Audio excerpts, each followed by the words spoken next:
Il n'oubliera jamais ce retour de vacances en famille en Italie.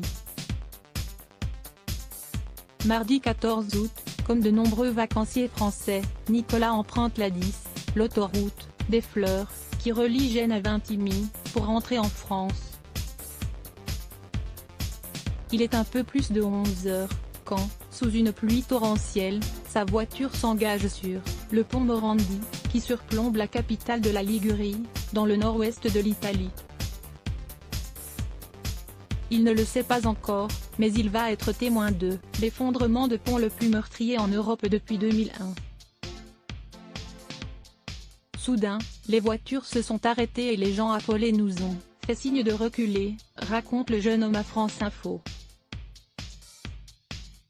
Les gens criaient « Reculez ! Le pont va tomber !» La voiture de Nicolas fait elle aussi marche arrière. Et se retrouve bien vite bloquée entre les camions. Nicolas sort du véhicule. Là, j'ai parlé à un autre Français qui m'a montré un des haubans du pont, allongé sur la chaussée. Selon le jeune homme, c'est cette chute qui a provoqué la panique chez les automobilistes. Entre la pluie qui tombait très fort et les gens qui paniquaient, il y avait vraiment une ambiance apocalyptique. Nicolas à France Info. À ce moment-là, Nicolas n'a pas l'impression que le viaduc s'est déjà effondré. Il n'a entendu aucun bruit particulier. La famille parvient à faire demi-tour, et à rejoindre la 7, qui passe en perpendiculaire du pont. C'est là qu'on a vu les dizaines de mètres manquants. Arrêtée, sur une aire d'autoroute, la famille reprend doucement ses esprits. On court sans se retourner. Maître Léonine, son pseudonyme sur Twitter, se trouve elle aussi sur le pont autoroutier génois. Son mari est au volant. Son fils de 3 ans est installé à l'arrière. Leurs vacances en Italie débutent tout juste. L'avocate relate son cauchemar réveillé dans une série de tweets. La visibilité était affreuse et mon mari a senti la voiture partir. Devant nous, on a vu un pylône bouger. Ça a continué et on a vu le pylône partir complètement sur la droite. Là on a réalisé ce qu'il se passait, confie la France Info. Le viaduc est en train de s'écrouler.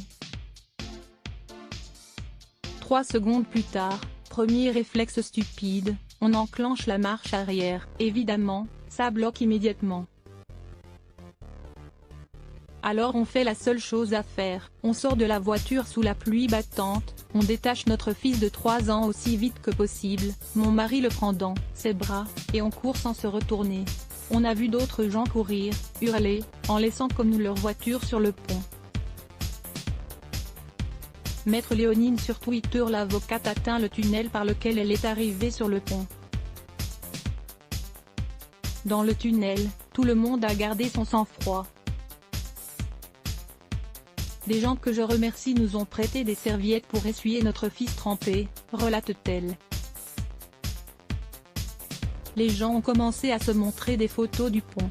Entrée BTUD, sidération, personne ne semble vraiment réaliser ce qui vient de se produire. Après avoir entendu 3 énormes grondements qui venaient du pont, Maître Léonine reprend sa course. Elle redoute un séisme.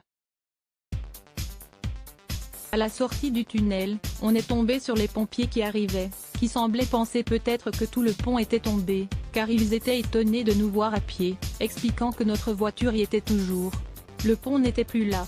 Certains riverains du pont de Brooklyn, comme beaucoup le surnommaient avec une pointe d'ironie, croient eux aussi à un tremblement de terre en entendant l'énorme grondement provoqué par la chute du pont. D'autres, interrogés par le Parisien, n'ont rien remarqué. Il y a bien eu un bruit qui a attiré mon attention, mais c'est tout, indique Asto, une mère de famille originaire du Sénégal. C'est mon mari qui m'a appelé depuis son travail pour m'avertir, et je m'en suis alors rendu compte. Il y avait un tel orage que le bruit de la pluie et le grondement du tonnerre ont tout couvert, abonde Christina, 43 ans.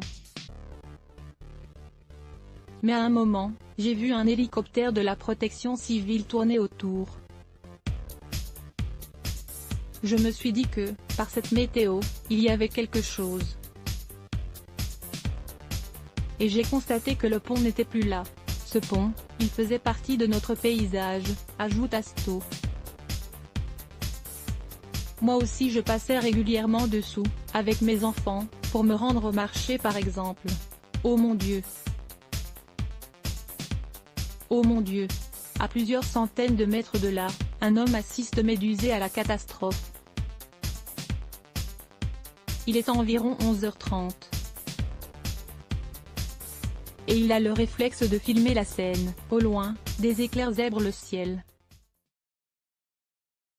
Le déluge qui s'abat sur Gênes nappe la ville d'une brume d'orage. Subitement, le viaduc s'écroule.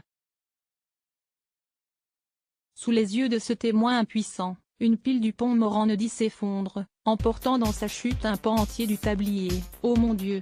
Oh mon Dieu! Crie-t-il, impuissant. L'orage aurait-il fragilisé la structure?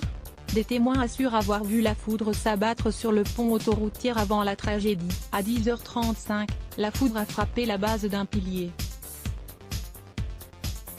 Immédiatement après, le ciment a commencé à s'effriter et c'est après que tout s'est effondré. C'était comme la fin du monde. Nous avons vu la structure céder puis un premier camion voler en bas, témoigne, dans la Repubblica, repris par Le Figaro, une famille encore sous le choc. Coincé dans un embouteillage sur une route passant sous le pont. Alessandro Megna, un automobiliste, est lui aussi spectateur du drame. Soudain, le pont s'est effondré avec tout ce qu'il y avait dessus. C'était une scène d'apocalypse, je n'en croyais pas mes yeux, raconte-t-il à l'arrêt. Une section d'environ 200 mètres du tronçon central du viaduc vient pourtant de tomber.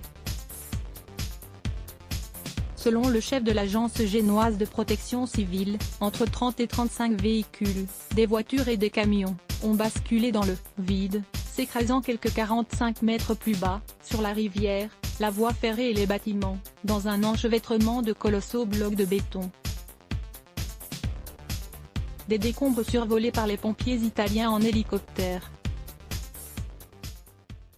Je suis tombé avec le pont. Quelques 200 pompiers sont immédiatement envoyés sur place. Très vite, des dizaines de secouristes, accompagnés de chiens, s'activent autour des débris du pont, et des carcasses de camions et de voitures écrasées, enchevêtrées dans la structure. À l'aide de nacelles et de cordes, des sauveteurs grimpent dans les décombres, à la recherche de survivants. Ils en extraient des corps sur des civières. Les hélicoptères enchaînent les rotations, évacuant les blessés vers les hôpitaux. De l'une des voitures accidentées émerge Davide Capello, 36 ans. L'ancien gardien de but de l'équipe de foot de Cagliari, désormais pompier volontaire, est indemne. Je suis un miraculé, raconte-t-il à la Stampa, encore sous le choc. Je suis tombé avec le pont, je ne sais pas ce qui m'a sauvé. J'allais à Gênes, j'étais sur le pont, j'ai d'abord entendu un bruit, puis tout s'est effondré. La voiture s'est coincée entre les piliers et les décombres. C'est incroyable, je n'ai pas de blessure. Au milieu des véhicules de secours, garés à quelques mètres de lieu du drame, un homme marche. Il a le bras en écharpe, soutenu par une attelle.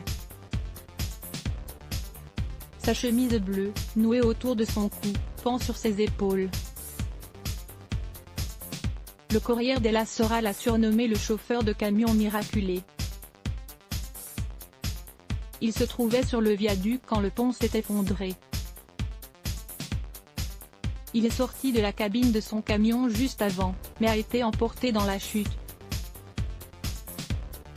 Je ne me souviens pas de grand-chose.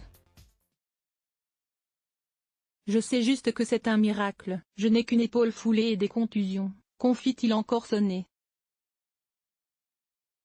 J'ai entendu un grondement fort, et je me suis envolé, c'est tout. J'ai volé sur au moins 10 mètres. Je me suis cogné contre un mur et c'est tout, je ne me souviens de rien d'autre. Un rescapé au Corriere della Sera. Les sauveteurs ont également retrouvé un routier tchèque de 47 ans, blessé. Il a le nez et 4 côtes cassées, et un poumon perforé. Son état est stable, mon collègue lui a parlé.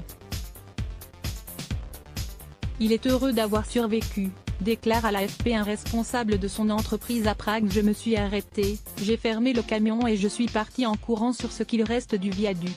Un camion vert des supermarchés italiens Basco s'est arrêté à quelques mètres seulement du précipice qui vient de se former. Le chauffeur a réussi à freiner à temps, évitant de justesse la chute.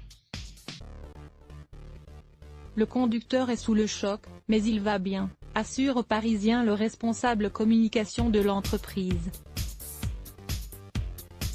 Le livreur de 37 ans a pu être évacué du pont. Il a été transporté à l'hôpital, où il a passé des examens qui ont rassuré sur son état de santé. Mais il est marqué par ce qui lui est arrivé. Afif Idriss lui aussi a eu de la chance. Le chauffeur routier marocain de 39 ans a imité son collègue, dit-il à l'AFP. J'ai vu le camion vert devant moi s'arrêter et faire marche arrière, je me suis arrêté, j'ai fermé le camion et je suis parti en courant.